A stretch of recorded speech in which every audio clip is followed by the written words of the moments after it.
Let's check out how to play a rogue in the new updated Dungeons & Dragons rules. They are very, very fun.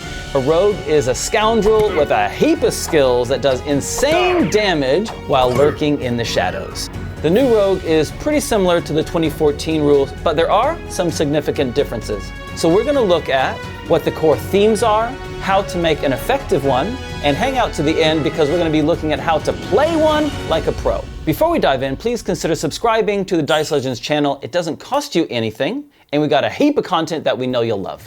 Part 1, core themes. Rogues are defined by 3 core themes: skills, sneak attack, and avoiding damage. Skills. Rogues get more skills than any other class in Dungeons & Dragons. It allows them to be useful both inside and outside of combat. For rogues, skills are mostly dexterity-based, like sleight of hand, stealth, acrobatics, or charisma-based, like deception and persuasion. To take it to another level, they get a feature called expertise, which allows them to choose a small number of skills to be insanely good at. When you make your rogue, whatever you do, make sure that one of the skills that you choose for expertise is stealth, because it is by far the most important skill for a rogue. The second core theme is sneak attack. For rogues in combat, it's all about sneak attack. It allows you to deal extra damage dice when you hit a target if you have advantage on the attack. Is it overpowered? Yes. Do we care? No, because it's way too much fun. I'm going to talk a lot more about it later in the video. The third theme is they have features which make them harder to get hit. At 2nd level, they get something called Cunning Action. At 5th level, they get something called Uncanny Dodge. And at 7th level, they get Evasion.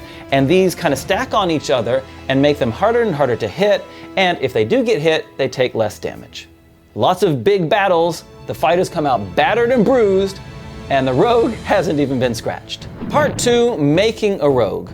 The biggest change in the new rules for Dungeons & Dragons are around choosing the background and species. In the new rules, the background gives you not only skills, but it also gives modifiers onto your core ability stats, and it gets you a feat for free. Feats are basically a special ability. For rogues, any species can work, but there are 2 that are especially good. Halflings are one of them. They are extra stealthy, extra nimble, and they are extra lucky. The other species that's really, really good are wood elves. Wood elves not only get extra movement, but they have dark vision, and seeing in the dark is really helpful for rogue. On top of that, they get a few spells.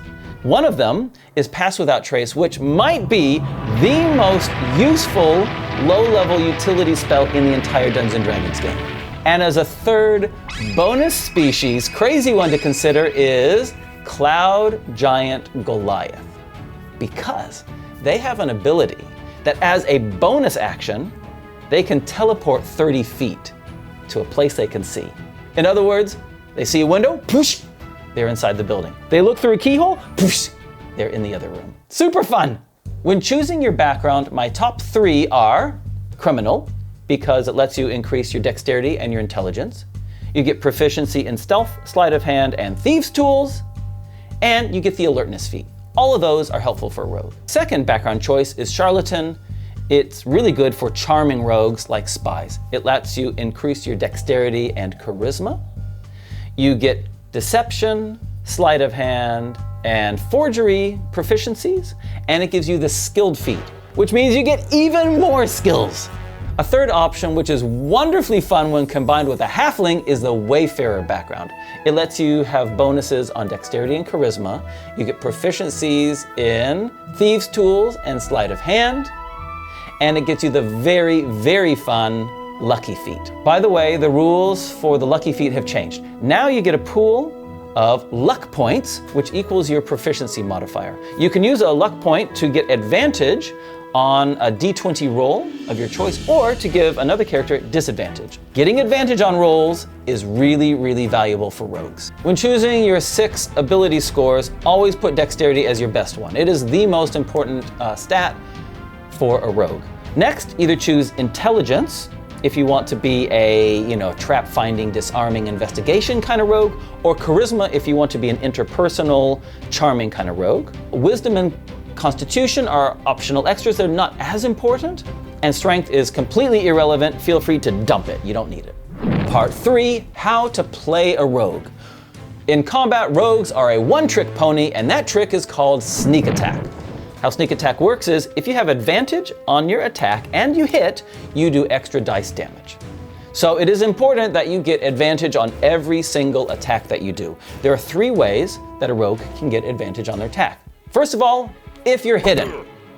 Second of all, if your opponent is right next to one of your allies, you have advantage when attacking them. And the third one is, if you don't move at all on your turn, you can use a feature called steady aim to get advantage on your attack. Let's see how all this works. By the time you hit 2nd level, you get a feature called Cunning Action, which allows you to use your bonus action to hide, or to dash, which means to get double movement, or to disengage, which means to be able to move away from your opponent without them being able to opportunity attack you. But we're gonna focus on the first one, bonus action hide. The bonus action hide allows you to do your one-trick pony trick.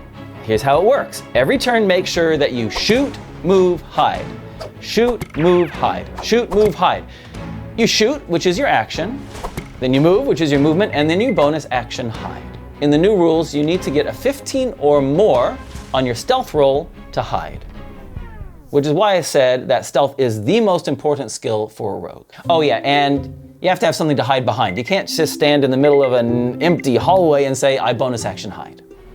But if you are hidden, you get advantage on your attack, and if you hit, you do extra damage dice with a sneak attack. Note about halflings.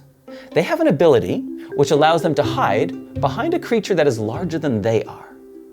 So actually, they can hide in the middle of a hallway as long as there's someone in front of them they can hide behind. You should be able to get advantage on every single attack, and thus every time you hit, you should be able to do sneak attack damage. But what elevates a rogue to insane damage is when they get a nat 20, because if they roll a 20 on an attack roll, like every other class, they double the dice damage, including the sneak attack damage. So for example, at 5th level, a rogue does 3d6 sneak attack damage. So if a 5th level rogue was shooting a bow, which does 1d6 damage, and gets a crit, they're doing 8d6 damage. Crazy. One of the brand new changes to the rogue rules is weapon mastery. Rogues get to choose 2 weapons that they're especially skilled at, can do fancy things with. I suggest that you choose short bow and dagger to begin with. What the dagger weapon mastery allows you to do is it allows you to make 2 attacks to dual wield daggers in one action rather than having to do a bonus action like one normally has to do with wielding 2 weapons. And what the short bow weapon mastery allows you to do is if you hit with your short bow, your next attack against the same target until the end of your next turn is at advantage. And we saw how important advantage is for rogues. So that's an overview of the new DnD Rogue.